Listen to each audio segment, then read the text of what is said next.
Good morning, all. It's actually evening for me here, nice and quiet in my life, finally, after a long day of excitement and joy. This last week I wrote another song, and it's called Where Were You? And I want to share that with you today. And it's primarily based on the book of Job, really the ending of the book of Job. And there's one phrase that sort of bookends the beginning and the ending of this song that doesn't come from Job, but it felt like it was the voice of the Spirit speaking to me this week. And it's collapse into my hands, followed by a question: won't you trust the strength of my might? And there's just been a lot going on in my life, and I was feeling kind of angsty and worried about a lot of things this week, and that's what, as I sat at the piano, as I sat to play, as I sat to read the word, I felt like that was directly what God was saying to me. Just collapse in my hands, let it go, release yourself into me, into my care. Won't you trust me? Won't you trust my strength? Won't you trust my might? And as I was processing kind of that sense of the Spirit that I was getting, my mind was really drawn to the latter part of the book of Job. Now, I think that I'm going to read some stuff today from Job 38 through sections of 42. I think people do this all the time, where they read these end verses kind of disjointed from all that comes from the beginning of the book of Job. I'm gonna kind of do that today, but not without qualification. Job is just this fantastic piece of literature in the Bible that falls within the wisdom literature, and I think in large part it teaches us how to wrestle with God, and how to wrestle even with his own words, right? So, Job's comforters, in many ways, they're spewing like wisdom literature at him, things at Job that come from the Bible, but they're not using it rightly. They're not using it in connection with God's Spirit, in a sense. God's Spirit is not breathing into them. They're missing the point. And even Job sort of misses the point and has to be kind of taken to task. And that's these last verses here that I'm going to draw on. So I'm kind of using it, a little bit out of its context, but I think it also is fitting because, in many ways, I think what God was speaking to Job was, yeah, collapse into me. Don't you trust me? Don't you trust my hands? Don't you trust my wisdom? And so I'm going to read actually this week the lines of my song to you first. It's very short, kind of repetitive. And then I'm going to do, I'm not going to really break down these verses a whole lot. I think they're pretty self-explanatory, but I'm going to read some verses that I wanted to highlight, kind of reading them worshipfully this morning for you, and reflectively. So the words of the song begin with that phrase I just told you: collapse into my hands, won't you trust the strength of my might? And then there's this beginning section where the title of the song comes from: where were you? So it's like God speaking to Job, but really it's God speaking to me. Where were you, Cara, when I laid the earth's foundations? Where were you when the morning stars all sang as one? Kind of this early moment of creation when the cosmos comes into being. Where were you when the angels woke and roared with joy? Where were you, Cara? Where was I? I wasn't there. Neither were you. Then followed by a series of questions. Can you make the eagle soar? Can you pierce leviathan? Did you give the horse his strength? Does behemoth bow to you? No, obviously, none of those things, which leads into the final part of the song. No, that is me alone, with a voice that sounds like thunder. No, that is me alone. When I raise my sword, I conquer. And then you kind of repeat that song again, and end the final refrain with collapse into my hands, won't you trust the strength of my might? And these were words that I think were spoken very directly to me and to my body, here, Midway City. But I think it's really spoken to so many of the rest of us in a world of all kinds of uncertainty. As we don't always, we don't know how to move forward. But I think God is saying to me, it's not your job to plan the future. It's not your job to manage, control everything. Leave stuff to me. Do what I tell you to do, and then don't stress about the rest. And so, what I want to do now is read some highlights, some of my favorite parts of the ending of Job. And as I do, I want all of you listening to just sort of imagine yourself like collapsing into the hands of God, to the one who spoke these words, who, for all the parts of this that are no, right? Like, no, I don't pierce leviathan. No, I didn't give the horses strength. No, I can't make the eagle soar.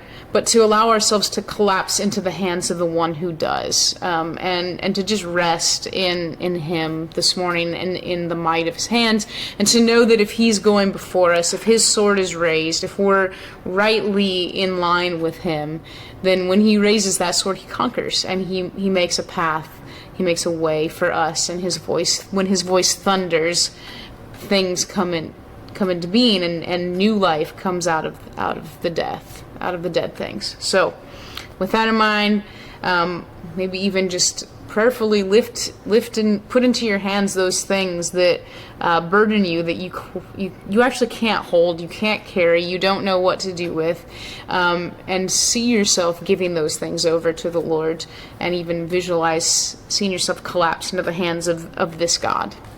So starting in Job 38, verse 1. Then the Lord answered Job out of the storm, and he said, "Who is this that darkens my counsel with words without knowledge? Brace yourself like a man, and I will question you, and you shall answer me. Where were you when I laid the earth's foundations? Tell me if you understand. Who marked off its dimensions? Surely you know. Who stretched a measuring line across it? On what were its footings set? Or who laid its cornerstone while the morning stars sang together and all the angels shouted for joy?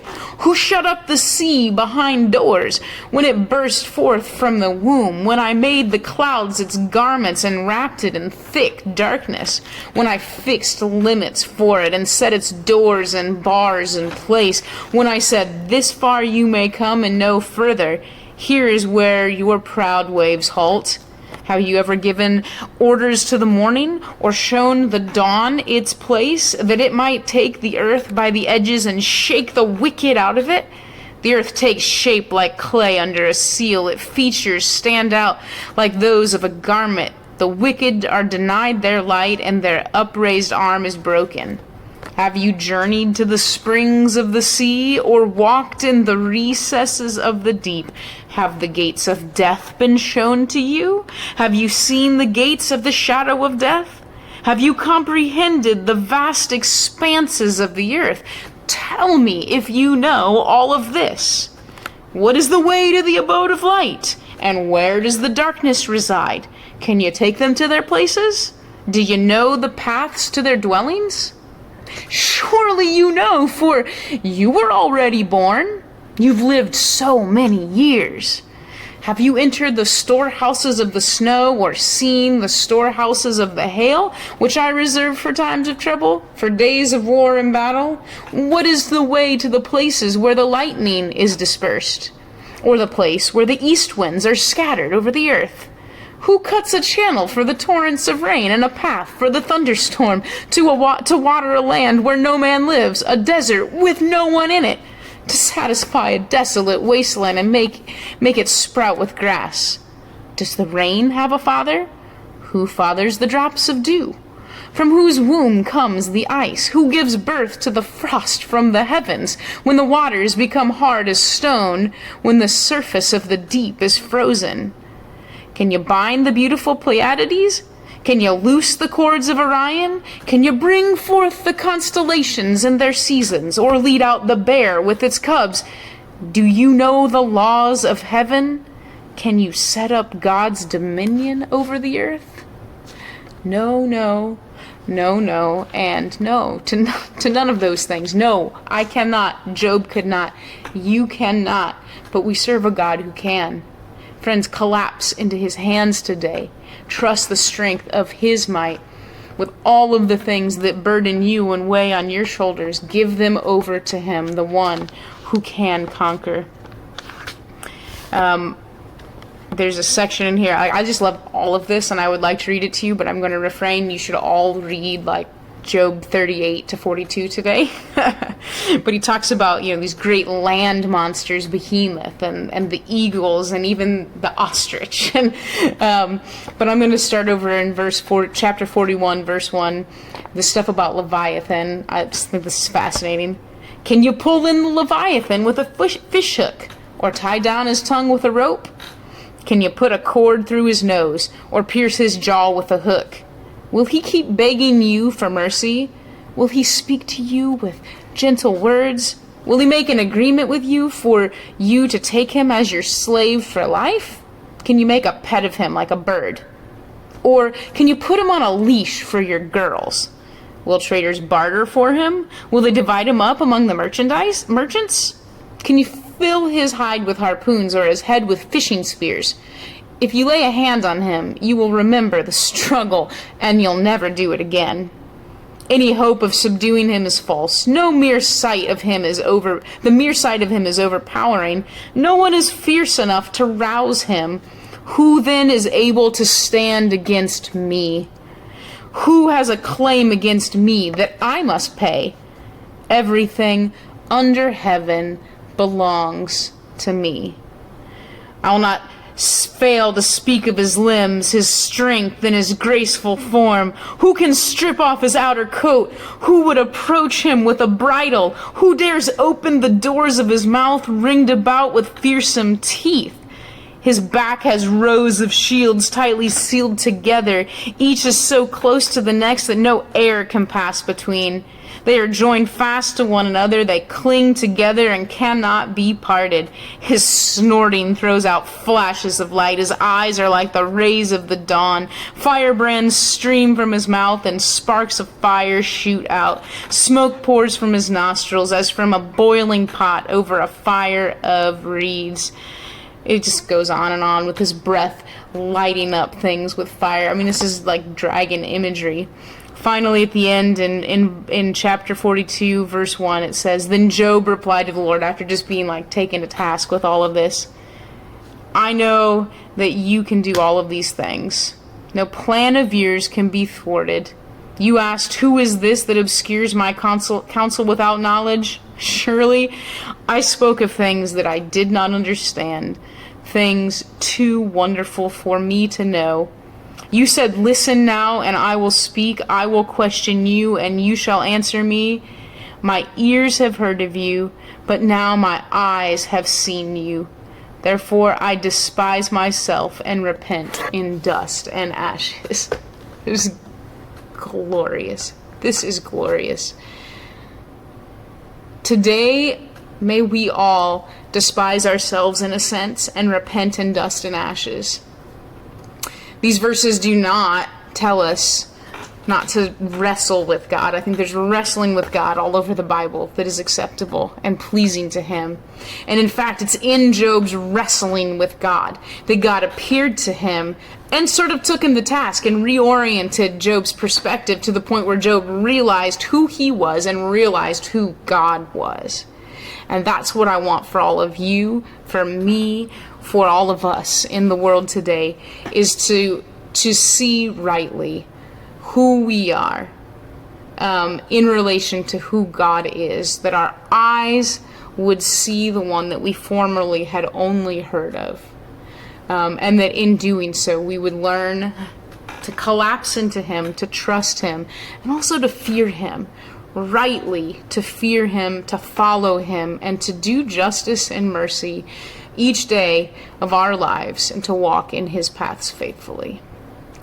That's what I have for you, for us today, as well as a song that I pray blesses you as much as it blessed me in its creation, as I think I think that was my work of wrestling with God with some things.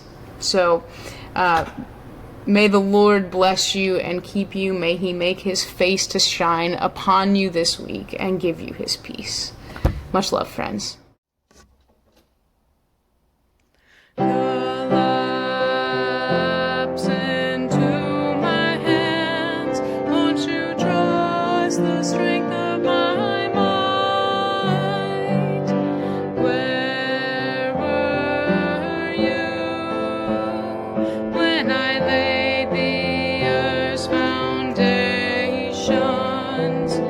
Where were you when the morning stars all sang as one?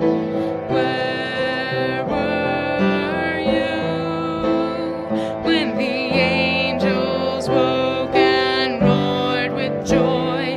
Can you make the eagle soar? Can you pierce leviathan? Did you give the horses strength? Does behemoth bow to you? Know that it is me alone, with a voice that sounds like thunder. Know that it is me alone. When I raise my sword, I conquer.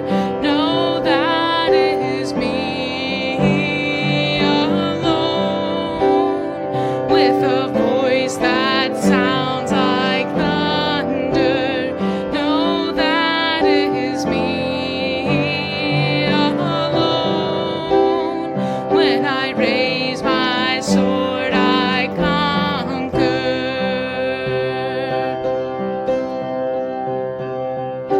Where were you when I laid the earth's foundations? Where were you when the morning stars all sang as one? Where were you when the angels woke and roared with joy? Can you make the eagle soar? Can you pierce leviathan? Did you give the horses strength? Does behemoth bow to you? Know that it is me alone, with a voice that sounds like thunder. Know that it is me alone. When I raise my sword, I conquer. Know that it is me alone, with a voice that sounds like thunder. Know that it is me alone. When I raise my sword, I conquer.